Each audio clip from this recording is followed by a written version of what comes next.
Penulis Alkitab bercerita tentang dirinya sendiri. Saya Pendeta Tan Hoi Nai, ya.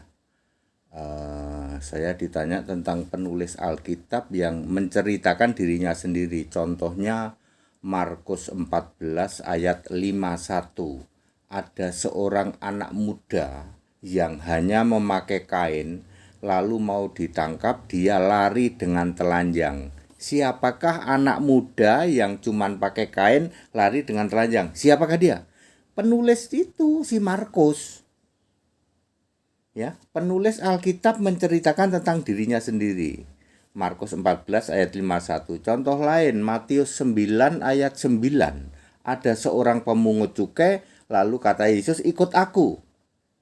Matius menulis tentang dirinya sendiri. Contoh lain, misalnya Kisah Para Rasul pasal 23 mungkin ya.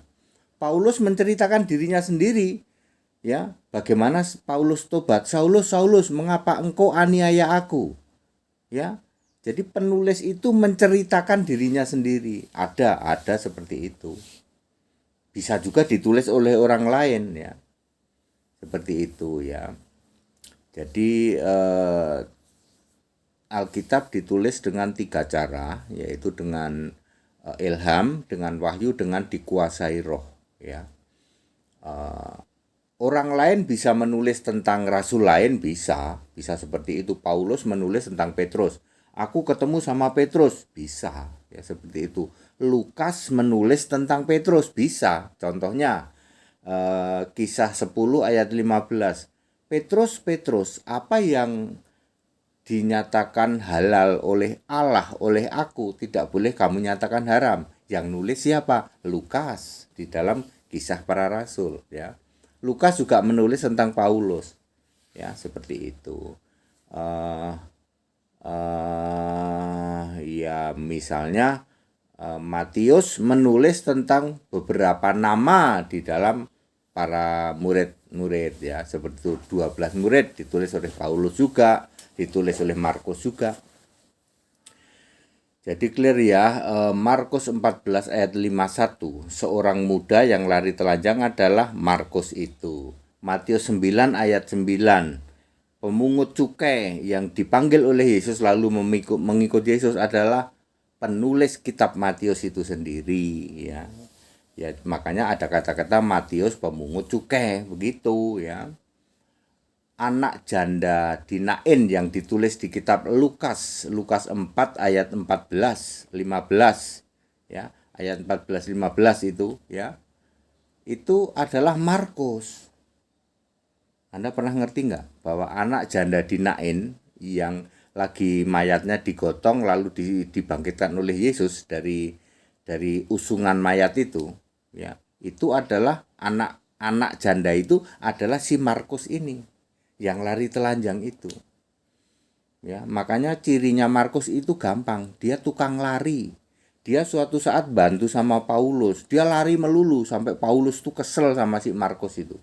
Tapi ujung-ujungnya juga dia minta, "Markus suruh sini dong, soalnya Markus ini termasuk orang kaya ya, banyak dibutuhkan," begitulah ya. Begitu ya. Jadi saya sudah menjawab pertanyaan ya, siapakah Markus 14 ayat 51, seorang anak muda yang lari telanjang. Ya si Markus sendiri. Siapakah Matius 9 ayat 9 yang menulis dirinya sendiri, "Aku dipanggil oleh Yesus, ikutlah aku." Ya si Matius itu sendiri. Yohanes juga banyak menulis tentang dia sendiri gitu ya. Ya seperti itu. Misalnya, ukurlah bait Allah. Wahyu 11 ayat 1 dan 2. Itu perintah untuk siapa? Ya untuk Yohanes. Ditulis oleh siapa? Ditulis oleh Yohanes sendiri. Bukan berarti yang nulis kitab Wahyu orang lain, bukan, ya oleh Yohanes sendiri. Itu uniknya Alkitab ya. Orang-orang di luar Alkitab sangat sulit memahami ini ya. Aku ngerti sih. Ya, saya sih ngerti sih ya. Ya seperti itu ya. Markus 14 ayat 51, Matius 9 ayat 9, kemudian Kisah 23 ya, seperti itu. Itu penulis Alkitab menulis tentang dirinya sendiri, bisa pakai bahasa langsung, bisa pakai bahasa tidak langsung. Kalau bahasa langsung itu ya aku. Misalnya Matius 14:51 itu bisa saja ditulis begini. Aku anak kecil mau ditangkap, aku lepaskan kainku lalu aku lari telanjang, itu bahasa langsung. Tapi dia memakai bahasa tidak langsung dan kita tahu yang lari telanjang itu si Markus itu. Begitu ya, Alkitab ditulis dengan tiga cara, dengan ilham, dengan wahyu, dan dikuasai roh. Nggak akan bisa Anda pahami, nggak mudeng Pak. Termasuk kalimat-kalimat tidak langsung seperti itu, ya, nggak mudeng. Anda nggak akan mudeng, ya. Tetapi hanya orang-orang yang dibuka pikiran mengerti kitab suci yang mudeng, yang paham. Kalau kami paham, ya, si Markus adalah anak janda Nain yang dibangkitkan Yesus, diusungan lagi, digotong itu. Ya, nggak pernah ngerti sampai begitu Pak. Lah iya, makanya saya kasih tahu ya. Anda nggak akan paham seperti itu. Tapi kalau kami paham, gitu. Kami sangat paham ya.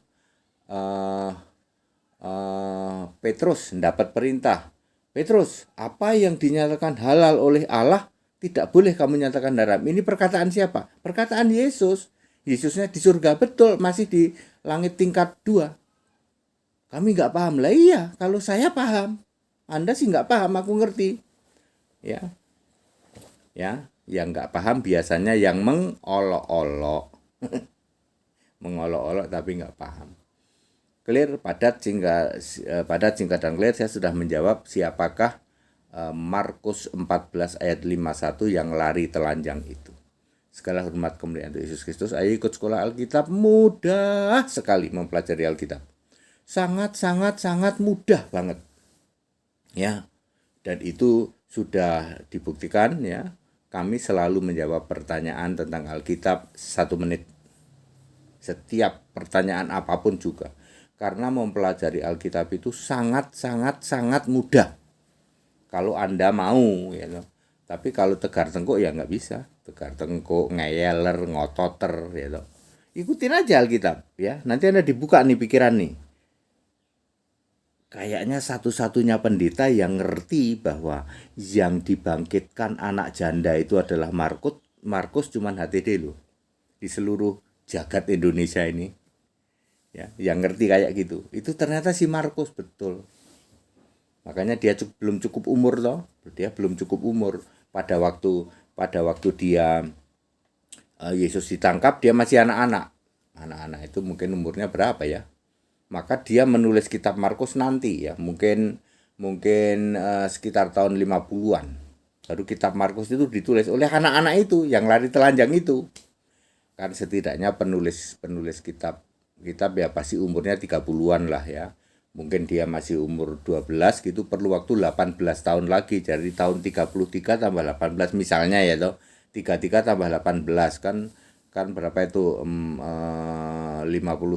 Tahun 51 mungkin Markus baru mulai menulis kitab Markus. Enggak apa-apa, enggak masalah ya. Karena pada sekitar tahun segitu Yesus sedang menurunkan kitab Wahyu yang ditulis oleh Yohanes. Padat, singkat, dan clear. Ikut sekolah Alkitab biar paham Alkitab di atas rata-rata, gratis. Dibaptis biar namamu tertulis dalam kitab kehidupan. Ingat, tidak pernah ada penyembah Bapa masuk surga, tidak pernah ada Tritunggal selamat, ya. Jadi kalau mau selamat, sembahlah Yesus Kristus, satu-satunya Tuhan Allah yang benar itu. Haleluya, amin.